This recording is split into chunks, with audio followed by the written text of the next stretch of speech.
When I was a little boy, probably 6, 7, 8, somewhere along in there, directly behind our house in Reevesville, Illinois, was what the Pentecost people called a tabernacle. And what it was, they had started to build a new church. But all they got done was they got the frame of a building with a roof over it. And in the summertime, they would have revivals there. And we kids would love to go and just sit barely outside of that structure and watch those Pentecost people and their shouting and all they carried on. It just was unbelievable. But we loved to watch it. But sometimes I would go inside and sit down, and when they would have the altar call,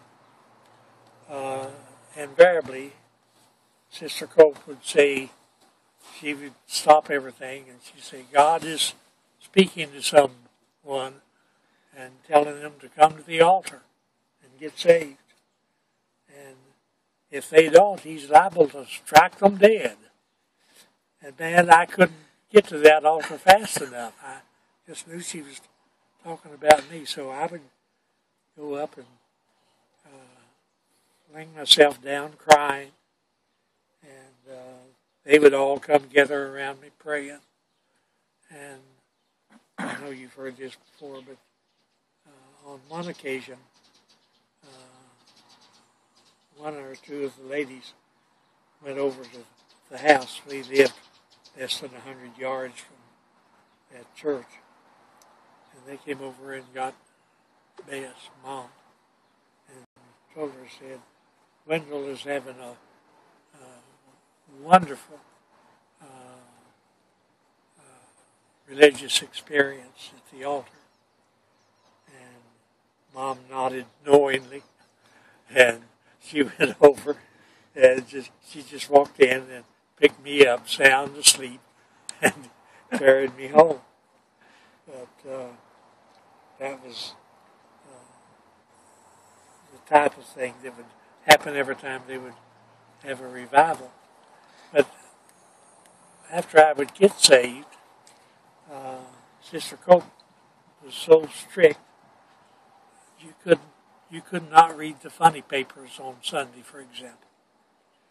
And just anything on Sunday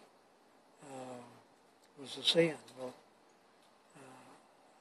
I was too young to play ball, and we had a good baseball team. They're of upper teenage and say early 20s. But somebody taught me how to keep score, and I became the official because this was actually a league. It's called the WPA League. WPA was the Works Progress Association or something like that. And that's how most of the men made a living, is working with the WPA, just doing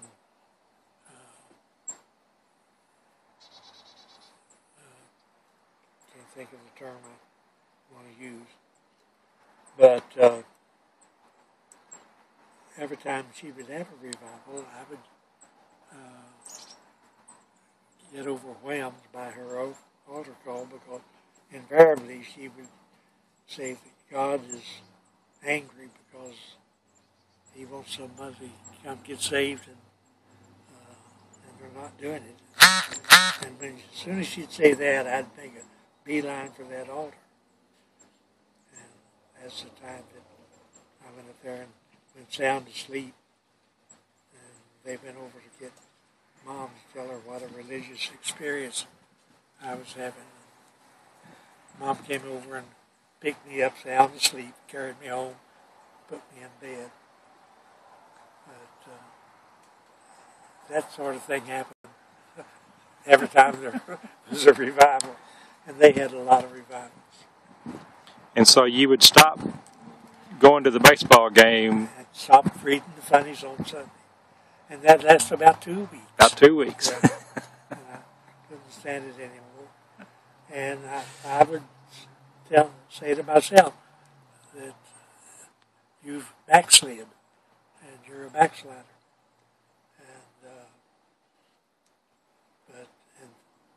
And I would do all the things that I enjoyed doing without my conscience bothered me until the next time they had a revival, and I would go get saved again.